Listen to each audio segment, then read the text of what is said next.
ফ্রিজে গিয়ে দেখলাম আমি আছে একটু চিকেন, সেটা নিয়ে চলে গেলাম আমাদের কিচেনে গিয়ে করলাম শুরু রান্নার প্রিপারেশন। আপনারা একটু টাইম দিয়ে শর্টসটা দেখে যান। প্রথমেই চিকেনে দিন একটু ভিনিগার, এরপরেই দিয়ে দিন বেসন কর্নফ্লাওয়ার। এবার যোগ করুন আদা রসুন বাটা, সাথে দিন কাঁচা লঙ্কা আর পেঁয়াজ কাটা। এবার লঙ্কা গুঁড়ো, গোলমরিচ আর চাট মশলা দিন, তার সাথে যোগ করুন 2খানা ডিম। পালা এবার বেকিং পাউডার, ধনেপাতা আর নুন, না হলে তো কেউ খাবার পর গাইবে না গুণ। এইগুলো দেওয়ার পর ভালো করে নিন মেখে, তারপর চাটনির জন্য ধনেপাতা নিন বেটে। ম্যারিনেটের পরে দিন কিছুক্ষণ রেস্ট, তাহলেই পকোড়া হবে এক্কেবারে বেস্ট।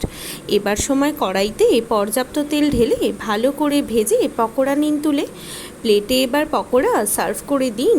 আমি পকোড়া খাই, আপনি সাবস্ক্রাইব করে দিন।